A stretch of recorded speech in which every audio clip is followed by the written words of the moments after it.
video, we will learn what is public goods and why public goods will cause the market failure and how government can use intervention to correct the market failure.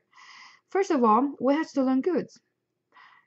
So you will ask, okay, goods, I know the definition for goods, but actually we will look at how the economists to define goods, especially economists will think all item we consume every day can belong to one of the 4 different categories of goods.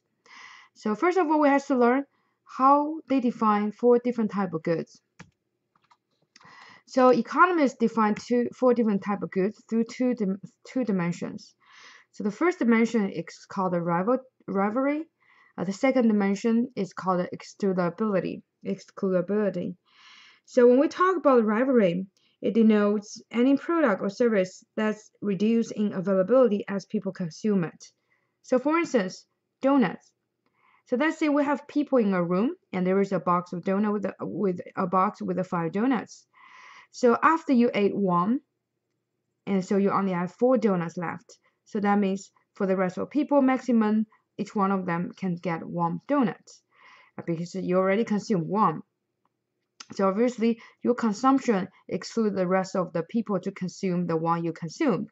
So that is called rivalry. And the second dimension is called the excludability. So excludability refers to any product or services, and you can very easily to exclude people. So for instance, using the money. So people without pay, they cannot consume it. So here, if the product is rival and excludable, and we will call it private goods. So most of the product we're using every day is considered as private goods. So you can think about your clothes. So if you go to grocery store or clothing store after you bought a pair of jeans, so the rest of people were missing that pair of jeans you bought, so they cannot buy it again. And at the same time, and you can very easily to exclude the other people to wear that pair of jeans, because you have money, you have to buy it to be able to own that pair of the jeans. So you will be the seller will be very easily to exclude the people to owning that jeans because they charging the price. So same thing for all the foods, as I mentioned about donuts. So first of all, they are rival, but also they're excludable because you have to pay to get the food most of the time. And also the flowers has the same reason. So if you already buy the flower, other people cannot buy own that flower you already bought. And also they're excludable because usually you have to pay the money to get the bouquet of the flowers. So most of the goods we are facing are private goods. So how about our totally opposite case? It's called the public goods. So for the public goods, is the goods that are non-rival and non-excludable. So first, let's start from the example, air. So think about the air, the clean air. So after you breathe in the air and breathe, inhale and exhale, and the air is still there, and people still can enjoy it. So you cannot. It doesn't mean you breathe the fresh air and the people are no longer can enjoy the fresh air. So it's not rival, and also it's not exclusible. So the air is everywhere. You don't need to pay the money to enjoy the air, to breathe the air. And so the same thing for the news. And so news happen every day. We can watch on YouTube, read the newspaper. So they are non-rival. So after everybody reading the news doesn't mean after the one people reading the news doesn't mean the rest of people will not be able to will reduce the amount of news that other people can read. So the news is non-rival, and also it's non-exclusible. So you don't have to pay newspaper to know the news, and you can watch for YouTube for free, and you can even hear from your friends' mouths, and that all free. So there is the non-exclusible. So the same thing for sunshine is very like as the air. So sunshine is non-rival and non-exclusible. So public goods is the one we're going to discuss further, and so keep in mind public goods and private goods, they're totally opposite. So let's look at the third type of goods. It's called club goods. So club goods are non-rival, but they're exclusible. So let me give you an example, such as the cable TV, Netflix. So after you watch one movie, that doesn't mean other people cannot watch. That doesn't mean the amount of the movie that people can watch will be reduced. So it will be still same amount of movie on Netflix. So you will not competing with other people to watching movies. However, they're excludable. So in order to watch the movie on the Netflix, you have to pay the monthly fees. So without paying the fee, you cannot watch that movie on Netflix. So that is called excludable. So besides the Netflix, cable TV, and also have the private parts. So if you go inside a private car, this doesn't mean the amount of the enjoyment item in the private car will be a private part will be reduced. So you visit the private part, everything still be in the private part for other people to enjoy it. However, the private car part is exclusible because that's private. Usually, then you need a permit or you need to pay the tickets or get permission from the owner to visit the private parts. So the same idea for the outdoor cinemas. And so if you watch a movie in an outdoor cinema, doesn't mean we don't have, after you consume that cinema, the movie doesn't mean the amount of the available movie will be reduced. So still will be the same. So that's non-rival, but they are excludable because if usually they will charge the fee or entrance admission tickets in order to watching those outdoors movies. So those are the example for the club goods. And the fourth type of the goods is called common goods. And usually people call it common goods disaster. So first of all, what is common goods? So common goods, they are rival, so which means after one people consume it, and it will reduce the amount of available product for other people to consume it. So that's rival, but it's non-exclusible. Exclusible means everybody can go to consume the product without any permits and the fees. So here I give you an example like fishery. So everybody know we have the public seas, which means every country own it. So which means fishermen from different country can go to catch fish in those public water area. However, you know that we have limited amount of the fishes, so there are limited resource. So for instance, we have 10 million fishes, and if a farmer catch 2,000 fishes, so that means we have 2,000 less than before after the fishermen catch the fishes. So they are rival. So one people consume will reduce the amount of available product for other people to consume. So that is rival. However, they are non-exclusible. As I said, it's a public water area.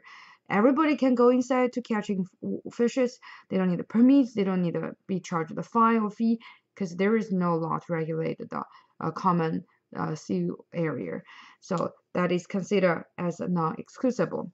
And the same thing for the forest and the mines. So you can see the common goods disaster will be, since it's a common goods, everybody consume it, but as more people consume it, and it will deplete the resource. So that actually have a lot of economists are very interested in this problem, how to help to resolve the common goods problem. So however, for this class, we're focusing on the public goods. So that's why for the next couple minutes, we're focusing on explaining the public goods, the private goods, and why the public goods will cause the market failure, and how government can intervene to resolve the market failure. So as we see, for the private goods, is the good or services whose consumption by one person exclude consumption by others, such as donut. So the totally opposite case is public goods. So the goods or service whose consumption by one person does not exclude consumption by others, such as national defense and also the public parks as well. So what is the problem facing the public goods? And we call it a free rider dilemma. And so this happens because the common nature of the public goods, it will provide an incentive for consumer to try for a free rider. So what does a free rider means? Means people without pay, but they still can enjoy the product. So you can think about the national defense. If the government don't collect the tax from us, but just offer the national defense, and you can see everybody get benefit from the national defense, but who pay for it? So if government is not mandatorily charging us tax, nobody gonna pay for it. But once we have one people pay for it, everybody will get benefit from the national national defense. So the same thing for the public park. So if we have one rich guy, he built a public park, so that actually benefit everybody living around those areas if they don't charge fees for the public park. So that's why we call the free ride dilemma. So that's a communal nature of the public goods. This may cause some consumer to try for a free ride. So the free rider is an individual who reaps direct benefits from someone else's purchase or consumption of the public goods. So when we talk about the group project, so if you have a group project in some class, so you can think about you do have free ride, you might have a free ride in your group if the professor didn't including the peer evaluation system in the group project. So what does that mean? So if at the end the professor decides the whole group will get the same grade, so some of the students, if even they didn't work, they will still get the same grade. So that student who didn't work, it will consider as a free rider. So the policy in those situations will be, and will be to give the peer evaluation.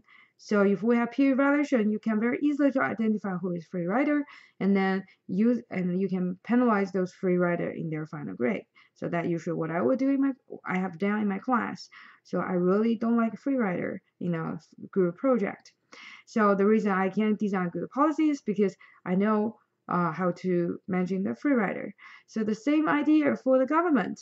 However, before we talk about government intervention, we have to look at so what kind of market failure will be created by the public goods.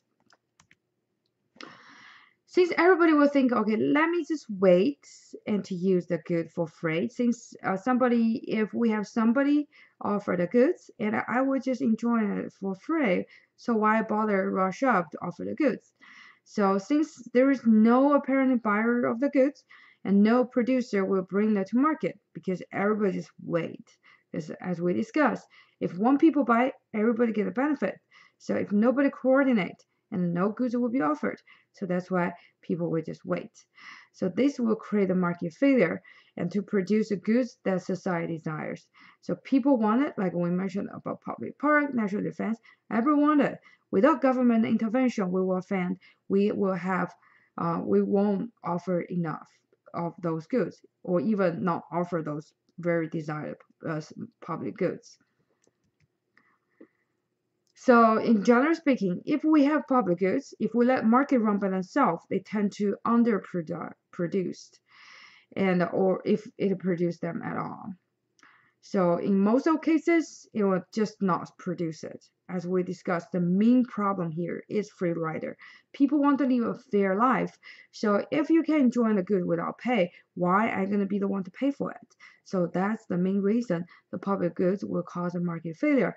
And the market failure will represent as underproduce. So if that's the case, so what would be the government's role? So what government has to do, and also what government has already done for many public goods, is the usual will step in and become the buyer, and the producer then produce the public goods, and finance the purchase, or government can finance the purchase with the taxes or user fees. So you can think about national defense, public parks. So what happens is government collected the tax from us, and then using the money to buy from the people who can build up the park or who can offer the national defense services, and the government will jump in to purchase the public goods. And so you can see the money they got is from the tax or sometimes even from the fine. So that is the role for government. So they didn't say we cancel the market mechanism. They only jump in to help offer the tools to help the market come back to the right direction. So this is the public goods. And after today's class, I want you to think about the recent passed law by the federal the Justice Department. So before, everybody heard about the union, labor union, because Pennsylvania is a very large union state. So think about what happened in the recent Supreme Court's rule. So before, even you are not a member, so the union are allowed to withdraw money from the non-union member. The rationale behind it is because the union helped to discuss the contract.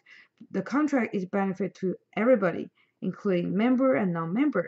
So since the non-member also get the benefit from the union discussion, so the union will be able to deduct the member some money from the non-union member. So after the Supreme Court passed the rule, so they actually don't allow the union to deduct the money from non-members.